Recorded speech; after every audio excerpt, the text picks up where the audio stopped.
political pressure over the fact they're the ones directly responsible for these outrageous airport lines that you're seeing in a lot of cities now. So ordinary people are paying the price for the symbolic fight against ICE. ICE is funded for the duration prior to the thanks to this prior spending bill they passed. So they're not defunding ICE. They're just defunding everything else. But it makes no sense. But the media, of course, isn't going after them, carrying water for them as usual. So I think this is going to drag on for a while longer. Despite, Brianna, what are a series, and we saw it today, of terror attacks on the homeland, do these, and I'm going to be very blunt, do these Democrats want more people to get killed as they stand back and refuse to fund our homeland security? I mean, it certainly comes across that way. We're entering week 2 of war with Iran, and now more than ever, every single agency within DHS needs to be funded precisely because American lives are at stake here. We just saw that flight last week land in Atlanta because there were concerns about a bomb threat. We don't want to see that increase, God forbid, on other flights, or not even on flights. You just don't know. Wherever the borders or wherever DHS funding is lacking, you could see vulnerabilities exploited. And at the end of the day, not only is it Democrats' fault that they have this partial shutdown, it's Democrats' fault that we're even in this position because they opened the border for 4 years. They let in millions of illegal aliens that Donald Trump is obligated to deport, which is what sparked all of this. So no matter which way you slice it, this is on Democrats. Rich, real quick, you mentioned it earlier, but I just want to come back to it. I don't see Democrats getting any blowback on this at all, at all. And the situation at the airports is bad. Why do you think that is?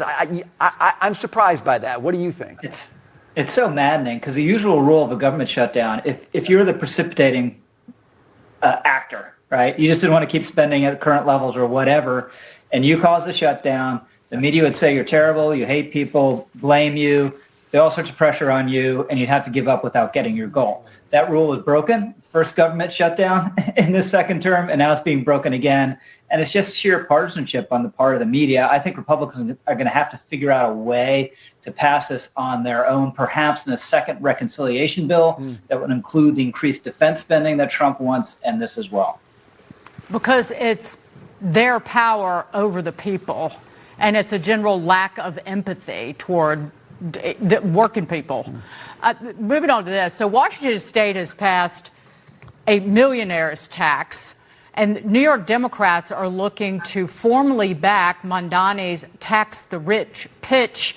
And as we watch Washington State, this is the first income tax, and Howard Schultz, the former chief of Starbucks, has cut bait and taken a dive toward Florida. I think it's a $44 million apartment that he and his wife bought.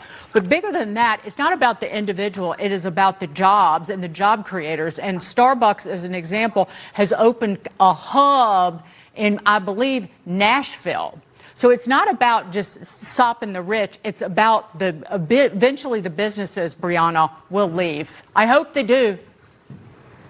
Yeah, I mean, you have to teach these Democrats a lesson. Look, when you have a budget deficit or you need more money, the first thing you should do is look at what you're already spending on and see if you can cut back. The reflex should never be to impose another burden on taxpayers. And you take Washington State, that is one of a handful of states that does not have an income tax right now. And because of that, you saw companies like Boeing, like Starbucks, thrive there, bring those high-paying jobs. And when you have people who want to be innovative and they're being shackled by these taxes, they do what Howard Schultz, what Jeff Bezos has done, which is flee to Florida. And Florida and Texas, they are making it competitive on purpose. The other thing I thought was interesting is right here in New York, Gotham has reported some of the money for these tax increases are going to go so that illegal aliens get legal aid. That is a dereliction of duty on New York Democrats that they want to take money from taxpayers who work so hard so that illegal aliens who shouldn't be here can try to stay here. Rich, quick last thought on this one.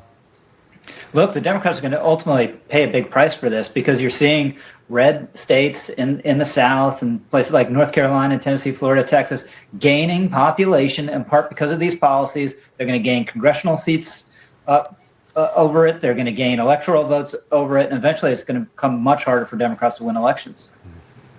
Great to see both of you, Rich Lowry and Brianna Lyman. Thank you so much. Thank you. Thank you. Brian, drum roll, please. Is that good? Yes. That's pretty good. It is now our great honor to present to you Fox Business's Made in America contest, sponsored by JP Morgan Chase and Comcast. We're celebrating small businesses, the very bedrock, the foundation of America and our economy. And we want to hear from you. So starting today, you can submit nominations for your very favorite small business. 3 businesses will be picked to win